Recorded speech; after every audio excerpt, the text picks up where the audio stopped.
I started this video with a simple question. How long would Fazbear Entertainment have to hold on to the toy animatronics without gutting them if they were going to reuse them in Security Breach?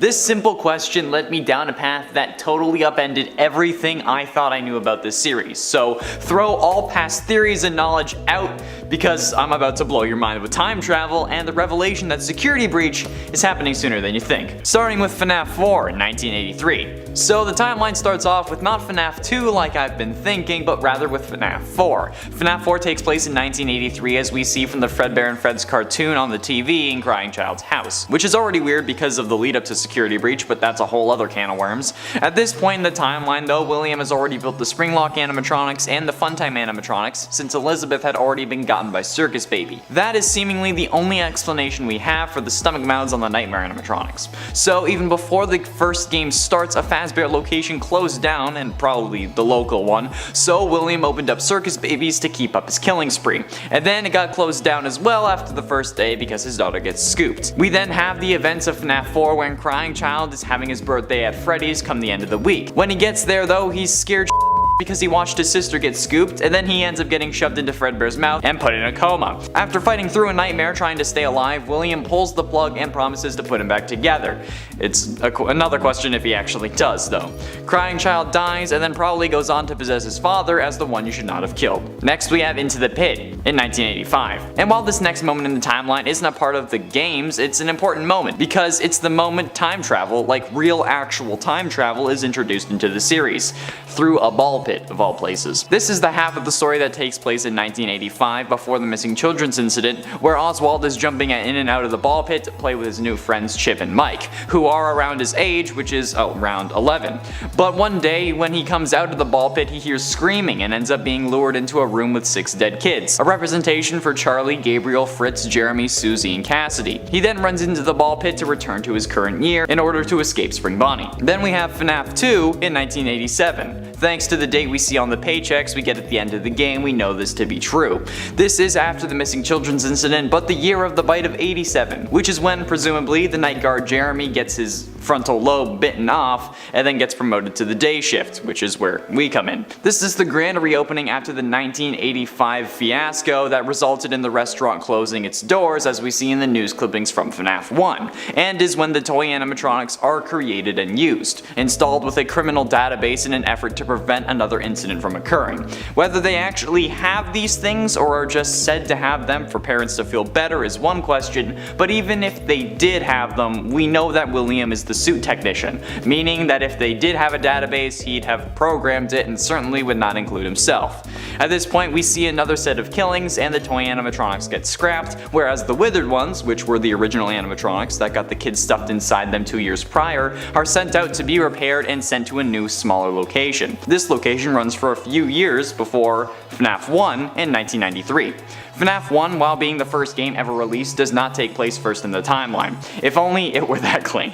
Instead, it takes place in 1993 or around then, based on minimum wage calculations MatPat did in his first ever FNAF theory, and Scott pretty much confirming this to be correct. We can also look at the Faz facts presented in FNAF AR's files that say, quote, in 1993, the most dangerous profession in the United States was actually night security guard, which seems to indicate that the first game takes place in 1993, since we know the dates of the other games where we're actually security guards. This is also in line with the Nathan Dunlap story MatPat believed the first game to be based off of, however that could also be a coincidence. This is where we see the original 5 animatronics repaired after FNAF 2's location closed, and seemingly the first game where we play as Michael Afton, since at this point he'd be old enough to hold down a full-time job, being around 21 years old if we go off his character and Into the Pit. Speaking of which, that's our next stop. Into the Pit in 2011.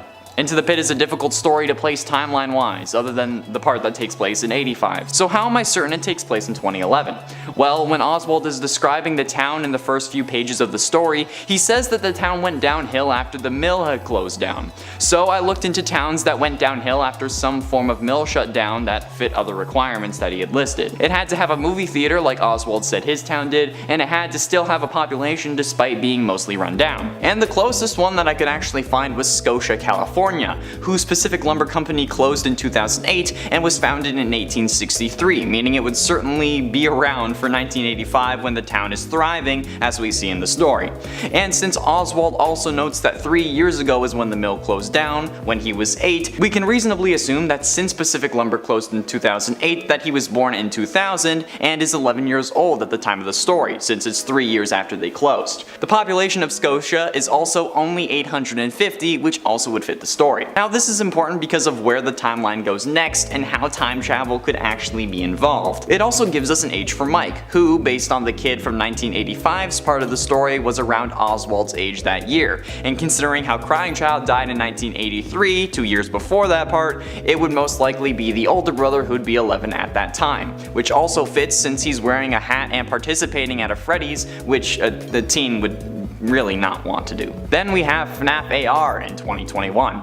Okay, so based on dates that we can see on various emails from FNAF AR, which is where most of the lore resides in this game, the events of Special Delivery actually take place in 2021, this year, which is honestly really messed up for the timeline. I went into this wanting to see how long they'd have to hold on to the toy animatronics to see if they could be the basis for the Glamrock animatronics, yet I found out that FNAF AR takes place in 2021, meaning one of 4 things. Ness could not be Vanny, since Glitch Trap hasn't been created yet, since William hasn't even been found in the back room of Fazbear's Fright. 2, that the AR game is simply not canon to the story, which throws out all the fast facts and the emails as actual lore.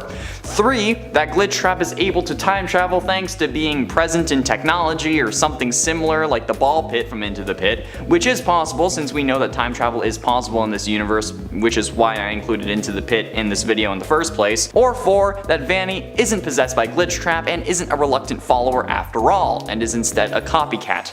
We can't know for sure which of these are the case until Security Breach actually comes out, and honestly that could ruin this whole video, but if we run on the assumption that Ness is Vanessa, aka Vanny, then Security Breach would also take place in 2021, if the FNAF AR emails match with the events of the games at least, meaning that somehow Vanny got possessed by Glitch Trap before he was ever created. If this game does not take place in 2021, however, we can rework this yet again come the game's release, but at this point, all we've got to go off of is the FNAF AR emails, which seem to indicate this. This could also cause issues like if Springtrap isn't going to be discovered for another couple years, why are there versions of him being released to the public in FNAF AR? Because, like, they wouldn't know that he existed yet, right? A simple explanation to that is that they just found Springtrap before the events of FNAF 3, yet if this game does take place in 2021, it is actually possible for Vanessa to be a secret 4th Afton kid because they'd be the proper age and they do have a striking resemblance to Elizabeth. Next we have FNAF in 2023. FNAF 3 may also not have a simple timeline placement, however, the game description places it 30 years after Freddy Fazbear's closes, and the most recent closure we've seen would be the FNAF 1 closure in 1993, which would place FNAF 3 in 2023, which hasn't even happened in real life yet, so maybe we'll get a real Freddy Fazbear's for ourselves. This is when Springtrap is released in a new horror-themed Freddy's location called Fazbear's Fright, with seemingly no connection to the books, and is the company's first attempt at repairing their reputation by leaning into the horror genre. However, Henry ends up burning this place to the ground with William inside as well as the puppet, as we can see on a rare screen, except it doesn't work and William survives, because of course he does. This is also where we learn that the spirits of the original 5 missing children were put to rest in the Happiest Day minigame, which we must complete as Henry, based on Orville Elephant's dialogue in Ultimate Custom Night, and the secret final cutscene of Sister Location that shows down Burnt Fazbear's Fright. Next up we have Sister Location, which is also most likely happening in 2023. Sister Location also probably takes place around the same time. We know at the very least it has to, thanks to that ending I mentioned moments ago, where Michael is describing how he's going to come find his father, where we see a burnt down Fazbear's Fright and Springtrap popping up from its ruins. This means that the game must happen at least at the same time, since at the moment of this line he hadn't found his father yet, which also means that we couldn't have played as Mike in FNAF 3 because he wouldn't be saying that he's going to come find you, because he already would have. This could be a flash forward, but I don't think that that could be the case, since at that point he'd be purple and smelling horrible, and if people are running away from him scared on the street when he's walking, how would they hire him to be the night guard at a Freddy's joint? Like, even if it is horror themed, he's there after hours and doesn't need to look the part. So the most likely scenario is that after William was released, he somehow instructed Michael to go find his sister. Or Baby actually ended up mimicking William in order to lure Mike down there, since she knew he wouldn't die and Ennard would be able to use him as a skin suit. Either way, it makes the most sense for the events of the main game of Sister Location to take place in 2023, whereas the events of the 8-bit sections take place before 1983, which are also the earliest moments we've seen in the series. Then we have FNAF 6, which takes place sometime after 2023. Now, I've had a hard time placing FNAF 6's exact time. I've yet to find that smoking gun that gives me how many years after 2023 the game takes place, yet we know it has to take place after 2023 for various reasons. One, the inclusion of Scraptrap. Whether it's a more deformed Springtrap suit or a new one altogether, William wasn't released until 2023, so it has to be after. 2. Scrap Baby. Baby gets kicked out of the Ennard tribe between games in the source code for Scott's website, meaning that it has to take place after Sister Location, which seems to also happen in 2023. 3. The appearance of the Paper Pals, who made their debut in FNAF 3. 4. The appearance of both Henry and Mike, who decide to stay while the building is burning. And 5. Lefty, who was created to keep the puppet in that location so Charlie would actually be set free, since the puppet also escaped in FNAF 3 or was never there to begin with, which made Henry sure that it would be there this time. This is where we see the story attempt to be put to rest, with Baby, the puppet, Molten Freddy, who is a combination of all the Funtime animatronics, and Scraptrap all burning. But we know that William as Scraptrap escapes, even if horrifically burned by the fire, removing the entire Scraptrap suit and landing him in the hospital in a coma. That's where Ultimate Custom Night takes place, after the FNAF 6 fire. Ultimate Custom Night must take place after the FNAF 6 fire because it takes place in William's head, much like how FNAF 4 was in the Crying Child's head. Another reason I believe Crying Child to be the one you should not have killed. In addition to that, we see characters that made their first appearance in FNAF 6 present to torment William in Ultimate Custom Night, most notably the Rockstar animatronics and the Mediocre Melodies. This is also where we learn that Henry was the one who tried to release the original 5 missing children, thanks to Orville Elephant saying, quote, "He tried to release you, he tried to release us." However, running alongside this are the events prior to the Fazbear Fright story, The Man in Room 1280, which shows us what it's like in the real world during the events of Ultimate Custom Night. Since we're told that William has been there years prior to the story starting, this means that he's being tortured by the one you should not have killed for at least 2 years, as we learn, since he had, quote, been taken off life support years ago.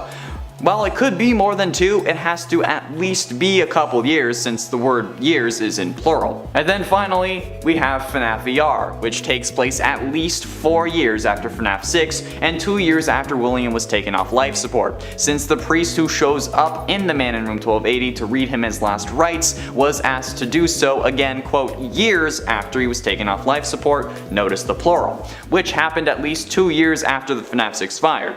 At this point, if FNAF 3, 6, and 7 all take place one after each other, we'd be in 2027 at the very least. And we know that this game has to take place after FNAF 6 and The Man in Room 1280 thanks to the appearance of Glitchtrap, who appeared by scanning a circuit board to help create the AI, and Helpy, who makes an appearance as an Easter egg character and a main character in the Curse of Dreadbear DLC. Helpy was introduced in FNAF 6, so it has to at least come after that, and we see the circuit board be created in The Man in Room 1280 when the priest brings William to a Fazbear Entertainment warehouse where he promptly explodes, meaning at the very least FNAF VR takes place in 2027, which is 6 years after FNAF AR and probably Security Breach, which begs the question, since William only becomes Glitchtrap 6 years after Ness is acting weird, as if she is possessed, this seems to be impossible unless Ness isn't possessed, isn't Vanny, or Glitchtrap is somehow able to time travel. But has time travel been established in the games?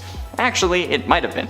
See, one Twitter user pointed out to me that the animatronic arm we see at the end of the Security Breach gameplay trailer looks an awful lot like Nightmare Freddy's arm. And if that is the case, firstly it would require the Nightmare animatronics to have some real physical forms, unless they're doing some dream hopping, but it would also require time travel, since FNAF 4 is the first game in the timeline, taking place in 1983, 38 years before the earliest events of Security Breach if it does take place in 2021, which it seems to. Interesting. Now, just to go over things first, what was my original timeline proposed in that last theory? Well, it starts with FNAF 4 in 1983 that we see thanks to the TV in Crying Child's house. Then we see the 1985 part of Into the Pit, followed by FNAF 2 and Freddy Fazbear's grand reopening in 1987. FNAF 1 takes place after that in 1993, calculated by Matt Patton in his first theory video, as well as being confirmed by a Faz fact from FNAF AR. Then comes Into the Pit with the present day, at least the present day in the book, and I'm including Into the Pit because time travel would technically be required, and Into the Pit is what introduces time travel. And then we run into FNAF AR. Now, the FNAF AR emails have dates ranging the game from 2019 to 2021, which I'm guessing is dependent on when you are actually playing the game, since it's meant to be the present day. And since Security Breach is linked to special delivery via those emails and Ness along with the other weird happenings, we can reasonably assume that Security Breach would come next. Then we have to fast forward 2 years and see FNAF 3 with the Fazbear Frights attraction and sister location happening simultaneously thanks to the secret sister location ending. And to end the current timeline, we have FNAF 6, Ultimate Custom Night, and VR happening one after each other. However, we only know that FNAF VR takes place at least 4 years after FNAF 6 thanks to the man in room 1280 from Bunny Call, the most controversial point in this timeline being FNAF 3 taking place after Security Breach and AR, which a lot of people seem to have issues with. Obviously, there are some discrepancies that need to be made when talking about the FNAF timeline, since as Scott sees the story play out in his mind, previous moments may not align to a perfect fit, so information that is revealed later should be taken as a priority, like MatPat stated in his most recent timeline video after Ultimate Custom Night's release. So they didn't find Springtrap until night 2 of FNAF 3 would have to be replaced with them discovering Springtrap sooner than we thought, but only releasing him later on while trying to test to make sure everything was working before opening Fazbear's Fright,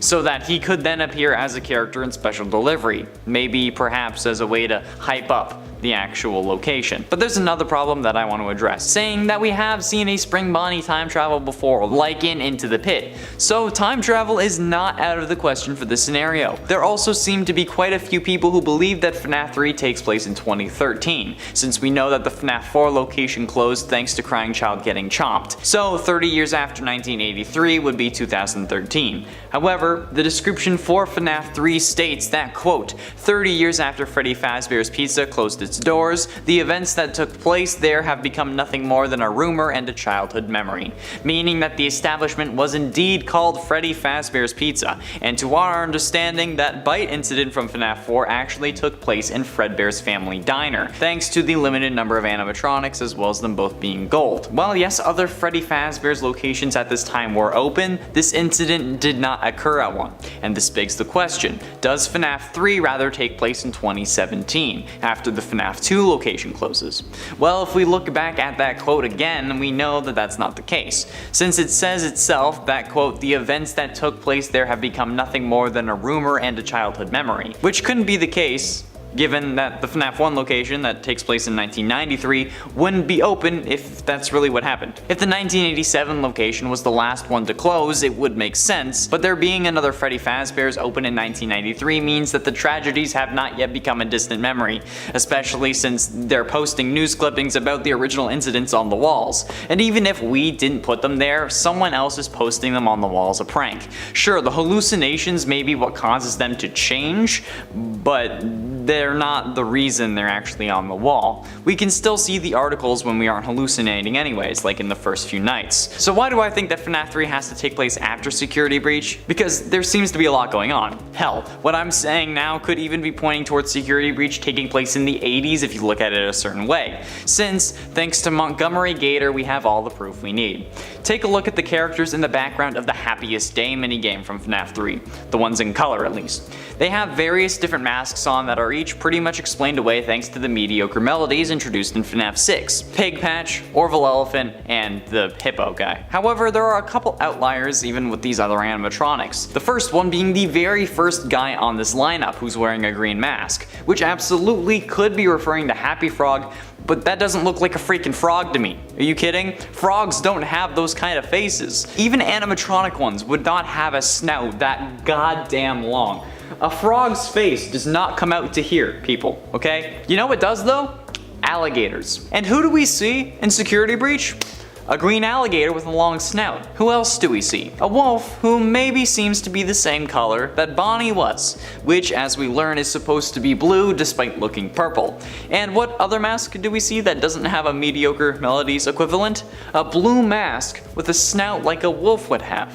Interesting. So, are the two new main lineup animatronics actually present in the Happiest Day minigame? We can't say for certain after all because these are 8-bit, but it certainly makes a hell of a lot more sense now, right? Plus I don't care if it's a robotic frog or not, okay? No frog is going to have that freaking snout, okay? It's not gonna be out here and it's not gonna be this thin, okay? That's an alligator. The timeline starts off with the 8-bit scene from Sister Location where Emily gets grabbed by Baby. This seemingly occurs in 1983 before Crying Child is scared of the animatronics, since the most likely explanation for the stomach mouths we see on the Nightmare animatronics is due to this scene, which would also mean that this is why he was scared of them. Which would also mean that around this time the main Freddy Fazbear's Pizza location was closed, leaving Fredbear's Family Diner, the one we visit in FNAF 4's minigames, as the only Fazbear Entertainment restaurant standing, at least for now. Then we see the events of FNAF 4, where Crying Child gets crushed in Fredbear's skull, sending him to the hospital, where in a coma he fights off the Nightmare animatronics but ultimately succumbs and flatlines as we hear at the end of the game. However, something interesting happens when he does, something that his father William would not understand for a few years. While in the coma, these animatronics were torturing Crying Child, causing him severe emotional pain, and over the course of the week, this builds into agonizing torture, which reaches out and grabs hold of one of the things in his hospital room, his father. Over the next few years, Crying Child, through the eyes of his father, would watch the horrific acts he commits firsthand. First killing Charlotte, Henry's daughter, in November of that year, 1983. And then in 1985, at the new and improved Freddy Fazbear's, complete with toy animatronics with facial recognition software, and seeing what his father was doing, and seeing that he was in fact the one who gave the Fredbear animatronic that took his life the power it needed to do so, Crying Child got angry, some would say vengeful, and decided that his father needed to suffer for his actions. Now quickly, let's go over why Crying Child is the vengeful spirit and not Cassidy like many people assume. Firstly, it makes more sense from a literary standpoint. Cassidy, other than being in Golden Freddy, has no literary significance. She wasn't the first victim, even out of the original 5. Those were Charlotte as the first victim and Susie of the first missing children's incident. Every reference to the one you should not have killed in Ultimate Custom Night also refers to a male, calling him he every time. And the possession of multiple vessels has not been present in the games at all. So if Cassidy is Golden Freddy, she could not be possessing William as well. Crying Child, on the other hand, couldn't possess Golden Freddy because he suffered his agony in the hospital. While yes, he was crushed by Fredbear, agony is defined as long-term physical or emotional pain. And while yes, getting your skull crushed would be extremely painful, he would pass out and be put in a coma quickly enough where he wouldn't really feel it. The agony comes from being tortured by nightmarish versions of the animatronics that he knows. It also links forward to how William sees the Nightmare animatronics in Ultimate Custom Night, since if it was Cassidy, she would have no way of knowing what they looked like, since she didn't suffer the coma dream Crying Child did. Then comes Sister Location, a departure from my previous timeline.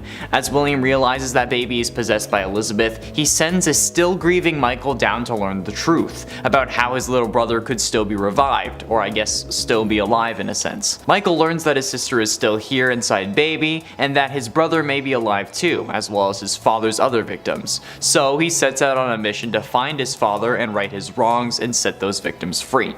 He gets hired at the FNAF 2 and 1 locations, which chronologically are the 2nd and 3rd Fazbear establishments. Michael works here in an effort to set the souls of the missing children free, however is unable to do so because he gets fired for tampering with the animatronics and an odor, possibly made up, possibly due to the damage that Ender did to his insides. Those locations also end up closing down, the latter one being due to the animatronics leaking mucus and blood, and the story of Fazbear Entertainment seemed to be complete, at least for the time. Since, unknown to Michael, his father was actually still alive. He was stuck in one of the secret rooms that was invisible to the animatronics, which gets opened and he gets released after Fazbear's Fright opens. Michael, hearing about this and knowing that it was his father, comes back to work as the night guard. Springtrap, being still kept alive by Crying Child, didn't lash out and instead recognizes that this new security guard is his son, hence the jump scare not really being a jump scare. At the the time we thought that it was just lame, but now, with this timeline, it makes more sense. William wasn't killing Michael, he was just saying hello. Anyway, over the course of the 5 nights, Michael is haunted by the spirits of the original missing children, who he does end up freeing by ultimately giving them the party that they were originally attending. This is the only way to truly release a spirit, by ending their unfinished business. And Michael knows that now, but Henry doesn't. So on night 6, as Michael tries to free the soul of his father, and maybe his brother, he's not quite sure if he knows that Crying Child is possessing Michael, Henry lights the building on fire. Michael gets out, but Springtrap is caught inside. Unable to die, he emerges from the rubble and goes into hiding, knowing that both Henry and Michael are after him. Now, surely, Michael believes that fire is another way to set the spirits free, and maybe he thinks that's really what let them be free instead of their unfinished business. So, when he gets an alert that another Freddy Fazbear's Pizza place is opening, he knows what he has to do. While the job listing wasn't meant for him, Henry hires Michael and instructs him to bring in any animatronic appearing behind the restaurants at the end of every shift. Michael, of course, knowing the reason behind this, does so, bringing in Lefty, Molten Freddy, his scrapped sister Baby, and the even more mangled remains of his father, Scraptrap. Once again, the place is set ablaze by Henry, but Michael, believing that this is how they'd be free, sticks around, wanting to make sure that he's with his family again. But, as we now know, the fire doesn't work. Fire doesn't release their souls unless they want to be free. William falls into a coma, being badly damaged from the fire this time around, and Crying Child holds on to him, ensuring the suffering of a man who caused his death along with countless others. This is also where we find Ultimate Custom Night. Crying Child tortures his monster of a father with the various monsters he's seen through his eyes and his father's eyes over the past 40 years.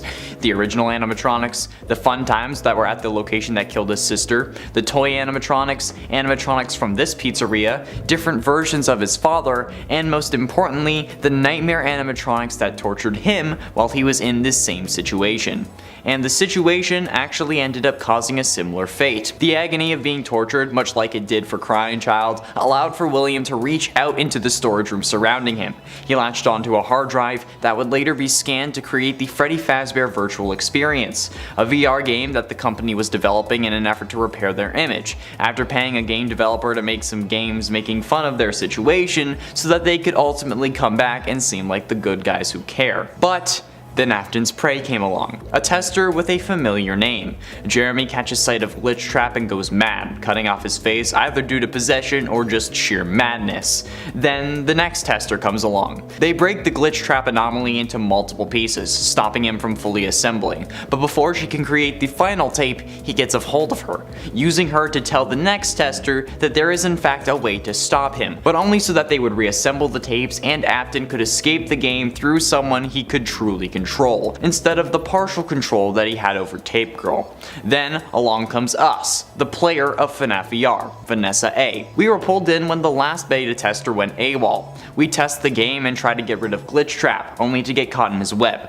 While our mind is occupied trying to destroy the anomaly through the complicated instructions that Tape Girl gives us, Glitchtrap seizes the opportunity and shuts us in our own mind, locking us away in the Princess Quest mobile game, which is later ported to a series of arcade cabinets. Then Vanessa starts making headway in the company, being moved to the Fazbear Funtime Service Department, where she helps take care of the animatronics being sent out to the homes of various families. However, these animatronics start to go crazy, attacking people for seemingly no reason. However, we now know the reason. It was us. Well, it was Glitchtrap through us, trying to restore his consciousness into his own body where he doesn't have to share space. He tried this with every animatronic he could until he gives up, figuring that the only way he can be brought back is through the original endoskeleton that held him in the first place. So, using his hacking skills, Vanessa gets promoted to the head security guard for the Freddy Fazbear Mega Pizzaplex, a location built right on top of the one that burned down only a few years ago. Another set of children go missing, 9 of them at least, which causes our player character of Gregory to investigate, but upon entering, Glamrock Freddy glitches out, and we crawl inside. This location though has more going on here than we realize. With William Afton's old body in the basement, something he forces the Glamrock animatronics to dig up. However, doing so releases some other unseen forces, specifically his son, Michael Afton's spirit, who now knows that the only way to set souls free is through their unfinished business, hence why everyone present at the simulated pizzeria fire is still kicking, including him. He knows what his unfinished business is though, his little brother. He still feels so overwhelmingly guilty for his brother's death and can't forgive himself. So when he finds Gregory hiding inside him, he promises to keep him safe and that they will make it through the night so that Gregory will make it home. But when Gregory is about to leave, he instead chooses to stay and put an end to the missing children, something that Michael believed his little brother would do. So they head to the basement and try to stop William, who successfully uploaded himself to his original body, be it with a couple of upgrades in the form of Glamrock Bonnie's arms and foot. They stop Burntrap, but before Michael can go check to see if it's actually done, the cave starts collapsing, so he and Gregory escape through the tunnels. But Michael hasn't been set free yet, because while his unfinished business may have been his brother, now, after seeing his father back, he knows what he must do.